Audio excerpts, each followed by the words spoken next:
cryptocurrency or Bitcoin, for example, it is important that all democratic nations work together on this and ensure it does not end up in wrong hands, which can spoil our youth. 15 दिनों में ये दूसरी बार है जब प्रधानमंत्री नरेंद्र मोदी ने crypto currency को लेकर चिंता जताई है। सिडनी डायलॉग में प्रधानमंत्री मोदी की इस चिंता के पीछे वजह बड़ी है, क्योंकि क्रिप्टो करेंसी का बाजार बिना नियम और कायदे के लगातार बढ़ रहा है। खासकर युवा इस वर्चुअल करेंसी में निवेश कर रातों रात लखपति और करोड़पति बनने का सपना संजो रहे हैं। लिहाजा सबसे पहले ये समझना होगा कि क्रिप्टो करेंसी को लेकर डर किस बात का है। क्रिप्टो करेंसी बिना किसी रेगुलेटर के संचालित होती है। दूसरी बात, वित्तीय सिस्टम और बैंकिंग प्रणाली से बाहर काम करती है। तीसरी बात, ऑनलाइन होने के कारण इसकी सुरक्षा कमजोर होती है और इसके हैक होने का खतरा बना रहता है। चौथी बात, क्रिप्टो करेंसी के आतंकी फंडिंग में इस्तेमाल होने का खतरा भी होता है। आर्थिक जानकारों का भी मानना है कि क्रिप्टो करेंसी की तकनीकी जानकारी के बिना इसमें निवेश करने का नतीजा बेहद खतरनाक हो सकता है। जाहिर है क्रिप्टो करेंसी के चलन से भारत जैसे देशों को ज्यादा खतरा है, क्योंकि भारी निवेश के बावजूद देश में क्रिप्टो करेंसी को मान्यता नहीं दी गई है और न ही इसे लेकर किसी भी तरह का कोई खास नियम बनाया गया है। यानी आपके साथ फ्रॉड होता है तो इसकी सुनवाई कहीं नहीं होगी।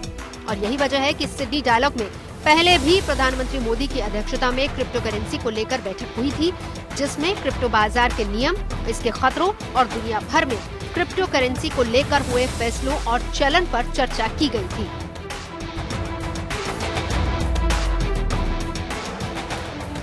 जिसमें प्रधानमंत्री नरेंद्र मोदी ने कहा था कि अनियंत्रित क्रिप्टो बाजार का इस्तेमाल आतंकी फंडिंग का जरिया बन सकता है।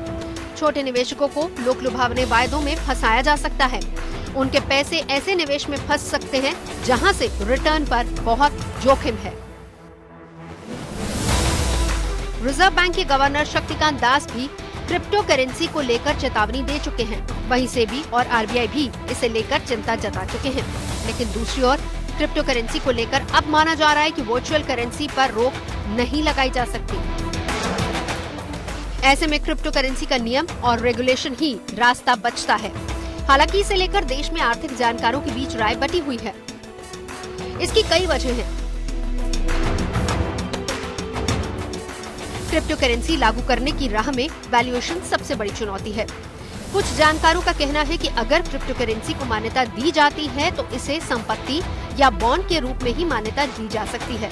हालांकि उतार चढ़ाव के बड़े जोखिम को देखते हुए क्रिप्टो करेंसी को किसी व्यक्ति की संपत्ति मानना मुश्किल काम होगा।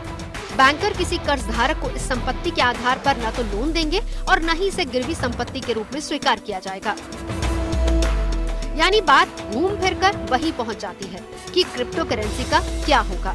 दूसरी ओर कम निवेश और बड़ा फायदा, जिसकी चाहत में क्रिप्टो करेंसी का इस्तेमाल युवाओं के बीच तेजी से पॉपुलर हो रहा है।